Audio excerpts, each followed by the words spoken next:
we're creating our very first ad, right? So you got to make the screen a little big. You start off with choosing the criteria you want to promote in that ad. Okay? So they ask you which location. At the very top over there. Obviously, United States. Okay? Unless you're promoting in Canada or London or whatever your product is, you want to do that. Location is important, straightforward. They ask you country, city, zip code.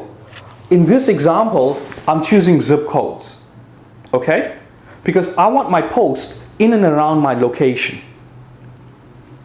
Here's another rule of thumb. I know people won't travel, for me, for most of the clients I deal with, they don't go more than a radius of 5 miles to gym. Because they look for the gym that's nearest to them. You could be different in your community, but this is what I know. Okay? So I'm looking for zip codes within a 5-mile radius of my gym. You with me? The deeper you go, the more targeted the client, the less money you spend and the more you get ROI on your investment. Got it? So you can put any amount of zip codes you want to put in there. You with me? Okay. Next thing, age. Okay? You know your client type. Whether it's men, women, male, female, what age group they are. 25 to 45, 25 to 55. You can target the age group demographic. Very important. Right?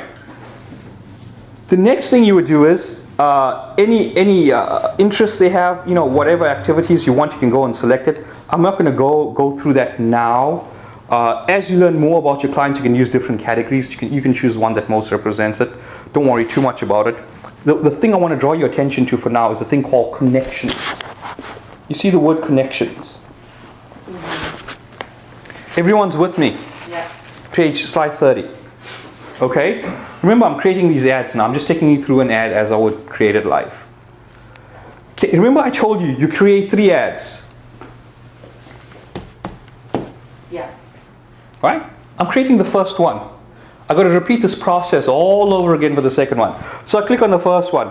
Only people connected to Lake County boot camps. Well, that's actually all you need for the first one, right? You don't need to worry about the zip codes. Is that correct? No, I zip coded in. Oh, you still zip coded it. Oh. I'm paranoid like that because Facebook sometimes. Oh, okay. I could be living in Chicago and I want people there, and then Kristen likes me for whatever reason, and all of a sudden they're showing ads in Los Angeles or San Francisco. Right? I'll go through the step to be extra careful. I don't want to take any chances on this. I want it really narrow and targeted. Mm-hmm. Just do the extra work in these extra steps. But great question. Okay, so the first thing I do is, here I just selected the third one, but you know the general gist. I'm going to click on, not anyone, I'm going to click on, Facebook would love you to click on anyone, right? The first one I click is only people connected to Lake County boot camps. You obviously won't get any other targeting options. You got it? Mm-hmm. Okay, the next thing we do then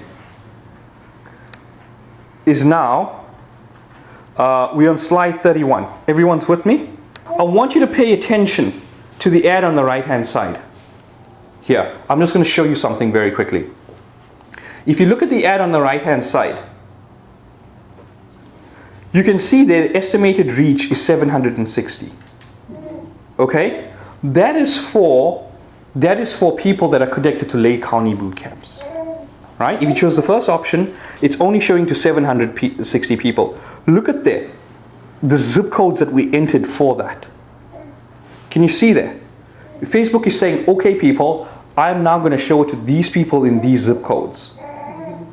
Okay? 25 and older, female, and who are connected to Lake County boot camp. Got it? Mm-hmm. Okay, you'll actually see the distribution and reach. Okay. I'm not going to go through that slide. We were pretty much connected with that slide. The rest of the stuff you got to fill out. Let's go to the slide 34. Okay, now we got campaign pricing and schedule. All of you can see that. This is where Kristen's question comes in, right? You give this, every time you set up an ad group, like 3 ads, create a campaign name for it, right? I would say give it a distinct or unique name because you're going to track these campaigns, right? And if you're creating 3 ads for one campaign, give it a good name because when you come back and recreate the second ad and the third ad again, you want to use the same campaign name. Very, very important, especially from budgeting and pricing. You pay per campaign. You set your daily budget per campaign. So be very careful with that, right? The next thing you do is they'll ask you for a campaign budget. How much do you want to spend to promote your ad? So this is where you set your limit, and you're going to be very careful with that. If you're starting off $5 a day, even $10 a day. Even if you have more money, I don't suggest you spend a lot of money up front, because what you're trying to do here is trying to figure out what works, what doesn't work, get into the hang of things. Look at it this way. What you're doing is you're paying for data, right? Don't think of this as you're spending money and you're trying to get leads and this thing is not working. You're spending money on Facebook to get data coming in. That's your $5 and $10 investment. When you're done with this thing, you'll know what type of ads work, what don't work, what clicks, what don't click, where to distribute, where not to distribute, where to position, how to position. You're paying for this data. It's invaluable, priceless gold. You can't even do focus groups and surveys doing this kind of thing.